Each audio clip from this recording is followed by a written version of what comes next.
Bienvenue dans cette nouvelle exploration spéciale de Mega World Project. Avant de commencer, prenez un instant pour vous abonner à la chaîne, liker la vidéo et la partager partout autour de vous. Aujourd'hui, nous allons plonger dans un voyage fascinant, un voyage qui nous emmène au cœur de transformations monumentales, là où l'Algérie façonne son futur à une échelle rarement vue sur le continent africain. Ce que vous allez découvrir dépasse largement les attentes. Plus vous avancerez, plus vous serez surpris par l'ampleur, l'ambition, la vision et l'impact de ces projets qui redessinent un pays entier. L'Algérie ne construit pas seulement des infrastructures. Elle tisse une nouvelle identité. Dans le silence de son désert, dans la puissance de ses montagnes, dans la vitalité de ses villes, se préparent les fondations d'un pays qui veut devenir l'un des pôles stratégiques les plus influents de l'Afrique et du bassin méditerranéen. Et cela ne se fait pas dans l'ombre. Cela se fait sous les yeux du monde, à travers des méga chantiers qui combinent technologie, ambition, énergie, innovation et souveraineté. Tout commence dans des régions longtemps considérées comme éloignées du cœur économique du pays. Des zones où le sable domine à perte de vue, où le vent trace des lignes invisibles dans les dunes. Et pourtant, c'est précisément là que se déroule l'une des transformations industrielles les plus impressionnantes de ces dernières années. Des machines colossales brisent les anciennes frontières du possible. Elles libèrent des richesses endormies depuis des millions d'années. Elles réveillent des ressources qui pourraient changer non seulement le destin de l'Algérie, mais aussi son rôle sur la scène mondiale. Pendant des décennies, de nombreux experts pensaient que les contraintes techniques seraient trop grandes, que l'extraction serait trop complexe, que les infrastructures seraient trop coûteuses. Mais aujourd'hui, une nouvelle génération d'ingénieurs, d'entreprises nationales et de partenaires internationaux s'unit autour d'un objectif commun: donner à l'Algérie la place qu'elle mérite dans la chaîne industrielle mondiale. Les machines tournent, les convoyeurs avancent, les équipes se relaient jour et nuit dans une harmonie mécanique impressionnante. Une nouvelle ère industrielle est en train de naître. À mesure que le minerai est extrait du sous-sol, un autre défi gigantesque se prépare. Comment transporter ces millions de tonnes à travers un territoire vaste et exigeant? Comment relier des zones éloignées au reste du pays? Comment transformer un gisement isolé en moteur national? Pour répondre à cette question, un corridor monumental s'étend depuis les profondeurs du sud-ouest. Il traverse montagnes, plateaux et plaines, serpentant sur des centaines de kilomètres. Ce n'est pas juste une ligne ferroviaire. C'est une artère stratégique, une veine métallique capable d'alimenter des dizaines d'usines, de ports, de zones industrielles, et même de futures cités modernes. Sur ce tracé, chaque pilier, chaque rail, chaque pont et chaque tunnel représentent une avancée vers un pays plus connecté, plus intégré, plus équilibré. Car au-delà de son rôle économique, cette immense infrastructure brise l'isolement. Elle rapproche des villes, elle crée des opportunités, elle accélère la vie. Elle change tout. Pendant que le sud se métamorphose, une autre transformation prend forme dans l'est du pays. Une transformation plus discrète mais tout aussi stratégique. Là où les sols renferment un autre trésor, le phosphate. Une ressource clé de l'agriculture mondiale. Une ressource essentielle dans un monde où la sécurité alimentaire est devenue un enjeu géopolitique majeur. L'Algérie ne veut plus seulement extraire. Elle veut transformer. Elle veut produire. Elle veut exporter un produit fini et non plus seulement une matière brute. Les installations se multiplient. Les ingénieurs planifient des chaînes de production qui transformeront des milliers de tonnes en engrais capables d'alimenter les terres d'Afrique, d'Asie et au-delà. Cette vision industrielle s'accompagne d'une stratégie énergétique audacieuse. Car l'avenir ne réside pas uniquement dans les ressources du sous-sol, mais aussi au-dessus des dunes, là où le soleil règne sans partage. Dans le Sahara, un océan de lumière frappe la Terre avec une intensité exceptionnelle. Pour certains, c'est un désert. Pour l'Algérie, c'est l'une des plus grandes opportunités énergétiques de ce siècle. Des milliers d'hectares de panneaux solaires émergent comme des mirages technologiques. Leur géométrie parfaite contraste avec l'horizon infini du sable. Ensemble, ces installations formeront l'un des plus grands parcs solaires d'Afrique. Mais l'ambition ne s'arrête pas là. Le pays veut exporter cette énergie propre. Il veut l'envoyer au-delà de la Méditerranée, à travers des interconnexions qui pourraient transformer la carte énergétique de l'Europe. Dans un monde où les pays cherchent à réduire leur dépendance aux énergies fossiles, l'Algérie se positionne comme un acteur incontournable de la transition énergétique. Et cette nouvelle dynamique ne s'arrête pas aux énergies solaires. Elle inclut aussi une révolution décisive dans l'accès à l'eau. Car dans un pays où le climat change rapidement, où les besoins augmentent, où la pression sur les barrages devient de plus en plus forte, il faut des solutions à grande échelle. C'est pourquoi des méga-stations de dessalement voient le jour le long du littoral. Elles transforment l'eau de mer en eau potable. Elles renforcent la sécurité hydrique. Elles protègent des millions de citoyens. Elles soutiennent l'agriculture, l'industrie et la vie quotidienne. Pendant que l'eau, l'énergie et l'industrie se transforment, un autre secteur avance à grande vitesse, la logistique. Sur la côte méditerranéenne, un port stratégique s'étend. Il n'est plus seulement un port. Il devient une passerelle. Une plateforme d'échange. Un hub capable d'accueillir les plus grands navires, de relier les plus grandes routes maritimes et de servir de point d'équilibre entre 3 continents. Les grues géantes s'élèvent dans le ciel. Les quais s'allongent. Les conteneurs s'empilent comme des blocs colorés racontant l'histoire du commerce mondial. Pendant que les marchandises arrivent et repartent, la capitale se transforme elle aussi. Les infrastructures de transport public entrent dans une nouvelle dimension. Sous les rues d'Alger, un réseau futuriste prend forme. Des tunnels avancent. Des stations s'illuminent. Des trains modernes glissent silencieusement. Il ne s'agit pas seulement de fluidifier la circulation. Il s'agit de réinventer le quotidien de millions de personnes. De rendre la ville plus accessible, plus fluide, plus vivable. De rapprocher les quartiers entre eux, mais aussi de les connecter à l'aéroport, à des zones en pleine croissance, à des banlieues en expansion. Et pendant que cette métropole se métamorphose, les ingénieurs préparent déjà une autre révolution, une connexion électrique sous-marine qui pourrait relier l'Algérie et l'Europe. Une infrastructure digne des plus grands projets du monde moderne. Une infrastructure qui changerait profondément la position du pays sur l'échiquier énergétique mondial. Et ce n'est que le début. Dans le silence du désert, là où seul le vent et le soleil semblaient décider du rythme des journées, une autre transformation impressionnante commence à prendre forme. Les chantiers avancent, les structures s'élèvent, et les contours d'un nouveau paysage industriel se dessinent sous les yeux de ceux qui ont la chance d'observer cette métamorphose. Ce qui semblait autrefois impossible devient progressivement réalité. Chaque jour, de nouvelles équipes arrivent, des ingénieurs, des géologues, des techniciens, chacun avec une mission précise dans cette immense aventure collective. Les lumières des chantiers illuminent la nuit comme des constellations artificielles, rappelant que même lorsque le soleil disparaît derrière l'horizon, la construction du futur, elle, ne dort jamais. Au milieu de ces transformations, un sentiment particulier se répand, celui d'être témoin d'une renaissance. Pas une renaissance culturelle ou symbolique, mais une renaissance matérielle, physique, colossale. Les machines gigantesques vibrent, le sol tremble parfois sous l'impact de leurs mouvements, et pendant ce temps, les plans du pays se redessinent, trait par trait. La logistique devient une discipline d'orfèvre. Tout doit être coordonné, calibré, anticipé. Les infrastructures doivent répondre non seulement aux besoins d'aujourd'hui, mais aussi à ceux des décennies à venir. Pendant que les premières lignes ferroviaires s'étendent vers le nord, le long des nouvelles routes industrielles, une incroyable dynamique se met en place autour des zones urbaines. Les villes se préparent elles aussi à accueillir un trafic plus dense, des activités nouvelles, des entreprises inédites. Les terrains autrefois vides deviennent stratégiques. Des ateliers se montent, des dépôts se construisent, des centres techniques apparaissent. Les habitants observent ces changements avec curiosité, parfois avec impatience, souvent avec fierté. Car chacun sait qu'un pays qui investit ainsi dans ses infrastructures est un pays qui prépare un avenir solide. À mesure que les projets industriels avancent, une autre catégorie de transformation gagne en importance, les projets énergétiques. Dans plusieurs régions du pays, d'immenses champs solaires se déploient. Lorsque l'on s'approche, la mer de panneaux se reflète comme des miroirs géants.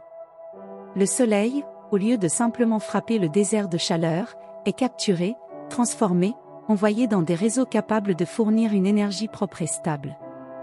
Il y a dans ces sites une atmosphère futuriste, presque irréelle. Les technologies les plus modernes cohabitent avec les paysages les plus anciens. C'est un contraste saisissant, qui symbolise parfaitement l'évolution du pays, un équilibre entre tradition et innovation. Les techniciens qui travaillent dans ces centrales racontent souvent la même chose, ils sentent qu'ils participent à un projet qui dépassera les frontières nationales. Car l'objectif n'est pas seulement de fournir de l'électricité aux villes, aux usines et aux foyers. L'objectif est aussi d'envoyer cette énergie vers d'autres continents, d'alimenter l'Europe en électricité propre, d'établir une nouvelle route énergétique stratégique.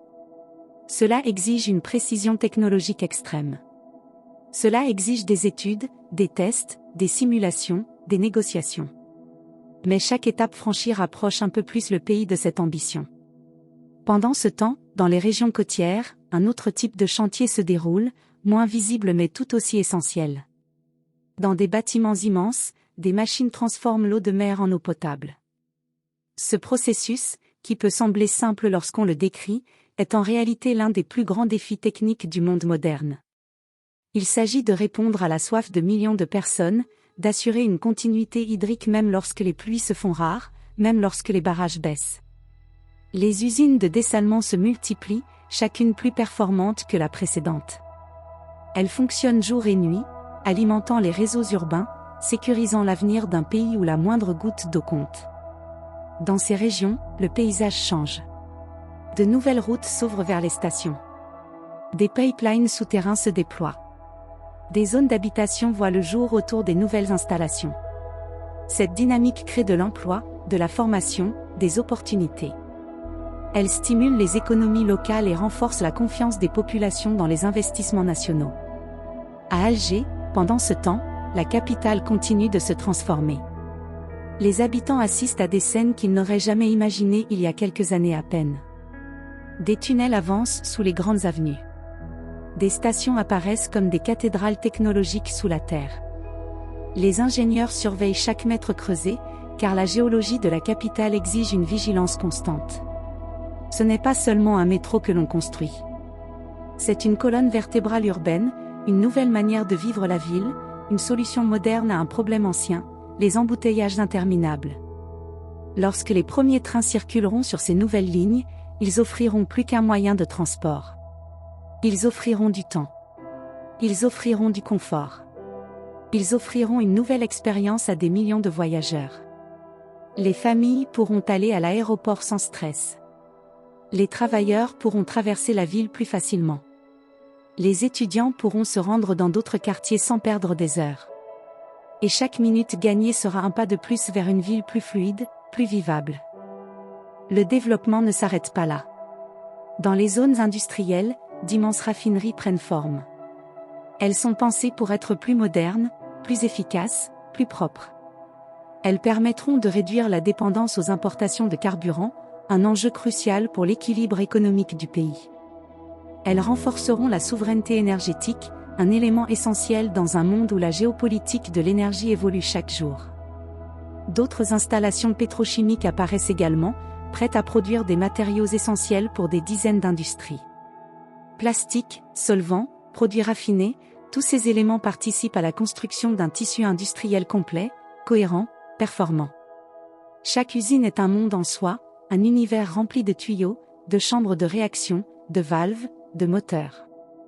Elles fonctionnent comme des corps vivants, avec des cycles, des flux, des réseaux internes. Et derrière chaque opération, il y a des équipes spécialisées qui surveillent, analysent, ajustent. L'impact global de tous ces projets est énorme. Il s'étend au-delà de l'économie.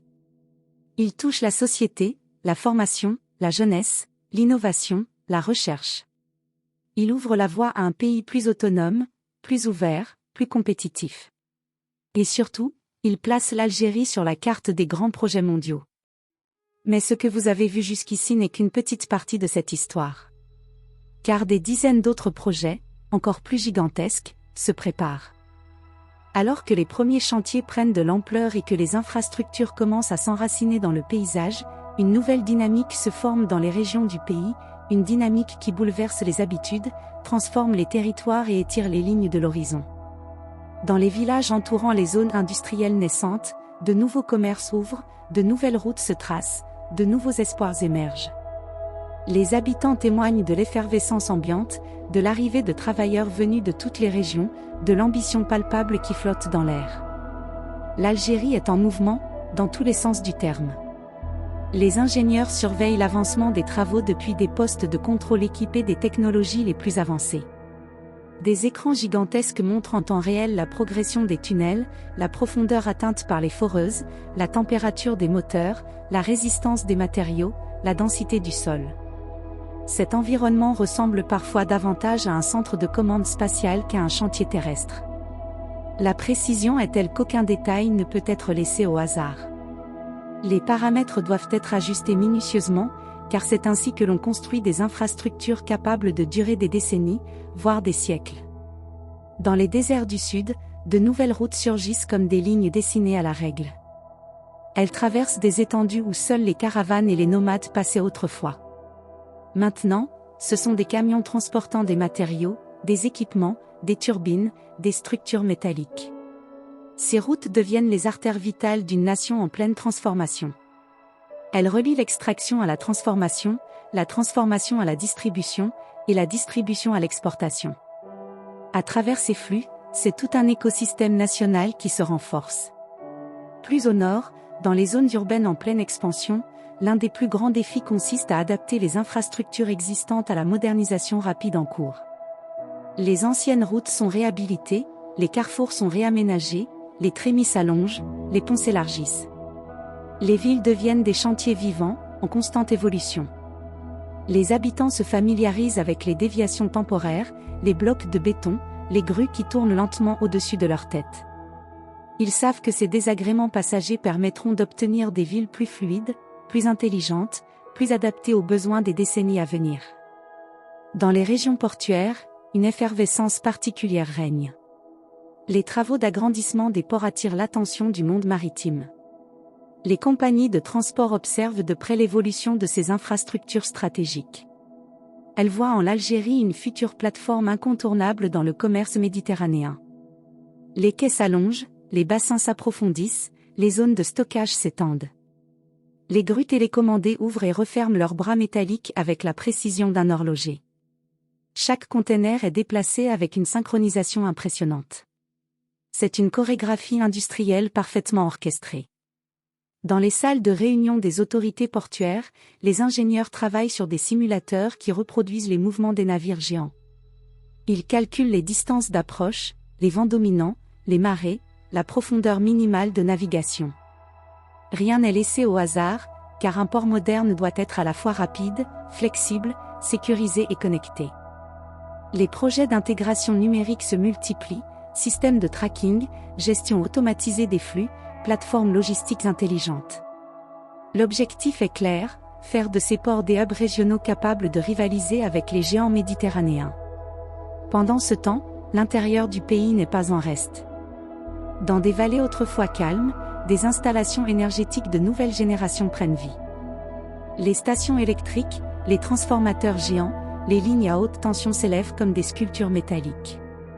L'électricité circule désormais à une vitesse impressionnante, desservant les zones urbaines, les usines, les plateformes logistiques, et même des régions autrefois isolées. Grâce à ces nouvelles infrastructures, des villes entières voient leurs capacités énergétiques doublées, parfois triplées. Cela permet l'arrivée d'entreprises, la création d'emplois, l'amélioration des services publics. Dans le secteur agricole aussi, la transformation est palpable. Grâce aux nouvelles usines de dessalement et à la modernisation des systèmes d'irrigation, des régions arides commencent à accueillir des cultures plus exigeantes. Des agriculteurs qui autrefois dépendaient totalement des pluies irrégulières disposent désormais d'un approvisionnement en eau plus stable. Ils diversifient leurs plantations, expérimentent des techniques modernes, augmentent la production. Ce changement donne naissance à de nouvelles coopératives, à de nouveaux marchés, et renforce l'indépendance alimentaire du pays. Dans les grandes villes, les chantiers de transport public avancent simultanément. Tout le monde sait qu'une capitale moderne ne peut se passer d'un réseau de transport efficace.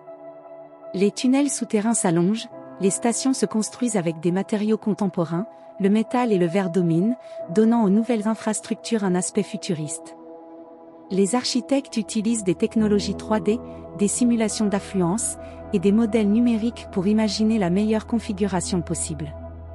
Chaque station est conçue pour être fluide, accessible, sécurisée. Les couloirs s'élargissent, les escalators se multiplient, les ascenseurs facilitent la mobilité des personnes âgées ou des familles. Dans ces stations, un effort particulier est porté sur l'esthétique. L'Algérie veut des stations modernes, mais aussi belles. Les designers s'inspirent de motifs traditionnels, de géométrie islamique, de couleurs locales. Ils intègrent ces éléments de manière discrète mais harmonieuse, créant un style unique qui mélange modernité et identité. Les éclairages LED illuminent les plateformes d'une lumière douce, les sièges sont pensés pour le confort, les panneaux d'information sont affichés en haute définition. Les voyageurs sentiront qu'ils entrent dans un espace pensé pour eux, un espace où il fait bon circuler. À mesure que les travaux avancent, l'enthousiasme grandit parmi les jeunes. Beaucoup voient dans ces projets une opportunité historique. Ils se forment dans les universités, les centres techniques, les écoles spécialisées. Ils rêvent de devenir ingénieurs, architectes, gestionnaires de projets. Certains se rendent directement sur les chantiers pour y faire des stages, observer les machines, comprendre les processus, participer au développement du pays. Cette génération, motivée, ambitieuse, bien formée, sera l'un des piliers du futur de l'Algérie. Pendant que tout cela se met en place, dans les centres de décision, les experts travaillent sur des stratégies à long terme. Ils analysent les flux internationaux, les tendances économiques, les besoins énergétiques du futur. Ils imaginent l'Algérie non pas seulement comme un pays en développement, mais comme une puissance émergente capable de s'imposer dans plusieurs secteurs clés, l'énergie, l'industrie, les transports, la logistique, l'agriculture modernisée. Cette vision s'accompagne d'un besoin crucial, celui de moderniser les raffineries et de développer la pétrochimie. Les nouvelles raffineries ne ressemblent en rien à celles du passé. Elles utilisent des technologies avancées de traitement, de filtration, de recyclage. Elles produisent plus efficacement, plus proprement, plus rapidement. Elles réduisent la dépendance aux importations, ce qui représente une économie immense pour le pays. Elles renforcent aussi les capacités d'exportation, ce qui permet d'augmenter les revenus et de financer encore plus de projets. Le cercle vertueux se met en place. À l'intérieur de ces raffineries, les salles de contrôle ressemblent à des cockpits d'avions géants. Des dizaines d'écrans affichent des données en temps réel, pression, température, débit, qualité des produits. Les techniciens surveillent tout avec une attention extrême. Une simple fluctuation peut entraîner des ajustements immédiats. Le moindre détail compte, car tout est question d'équilibre. Pendant ce temps, les usines pétrochimiques développent des matières premières essentielles pour la fabrication de milliers de produits du quotidien. Il s'agit d'un secteur à forte valeur ajoutée, qui transforme une ressource brute en richesse industrielle. Cela permet au pays de s'insérer stratégiquement dans des chaînes de production internationales très lucratives. Peu à peu, l'Algérie façonne une stratégie cohérente, complète, puissante. Chaque chantier, chaque infrastructure, chaque installation participe à un tout plus vaste. Et ce tout, c'est l'avenir. Après les premières scènes où Oni Jésus arrive à Gagnoa et découvre la ville à travers ses habitants, Yodé, Siro, la go du quartier, les jeunes de la rue, etc., l'histoire continue avec une suite de mésaventures comiques qui montrent le quotidien de la ville. Oni Jésus essaie d'aider plusieurs personnes, mais ses interventions créent souvent plus de confusion que de solutions. Chaque fois, il tente d'enseigner la paix, la patience ou la sagesse, mais les habitants interprètent ses paroles à leur manière, ce qui donne des scènes drôles. Au marché, il essaie d'empêcher une dispute entre commerçantes, mais la situation dégénère en compétition de proverbes, chacune pensant avoir raison. Chez les jeunes du quartier, il essaie de leur parler d'ambition et de travail, mais eux pensent qu'il veut sponsoriser un grand projet et se mettent à inventer des idées incroyables. Avec le chef du village, il tente de régler un conflit ancien, mais le chef pense qu'il veut organiser un événement spécial, ce qui crée encore plus d'agitation. Au fil de l'histoire, Gagnoa devient de plus en plus animé par la présence d'Oni Jésus, rumeurs, interprétations, réactions inattendues, tout le monde donne sa version, et la ville entière s'agite. Finalement, Oni Jésus réalise que les habitants ont un grand cœur, mais chacun voit la vie à sa manière. Il continue alors d'enseigner doucement, sans se fâcher, même quand on le comprend de travers. La série se termine sur une note humoristique et positive. Malgré les malentendus, la ville est plus unie et plus joyeuse, et Oni Jésus accepte que Gagnoa soit un endroit particulier où tout le monde parle fort, mais tout le monde s'aime. Au terme de son passage à Gagnoa, Oni Jésus comprend que cette ville n'est pas simplement un lieu, c'est une énergie, un style, une façon unique de vivre. Chaque habitant, avec ses forces, ses défauts, ses exagérations et son humour, forme un grand ensemble où tout finit toujours par s'arranger. Même quand les gens se disputent, même quand on interprète mal ses conseils, Oni Jésus voit que Gagnoa garde une chose rare, le cœur, la solidarité, et la capacité de rire même dans les moments compliqués. Alors il décide de ne pas changer la ville, mais de l'accompagner, de l'observer et de la comprendre. Il repart avec un sourire, certain que Gagnoa continuera à vivre intensément, à faire du bruit, à s'amuser, à débattre, mais surtout à rester un endroit où l'on se sent chez soi. Et la ville, elle, garde son souvenir, celui d'un homme venu avec calme et sagesse, et qui a laissé une trace sans imposer quoi que ce soit. Gagnoa dedans se referme donc sur un message simple. Même dans le désordre, l'amour du quartier reste plus fort que tout.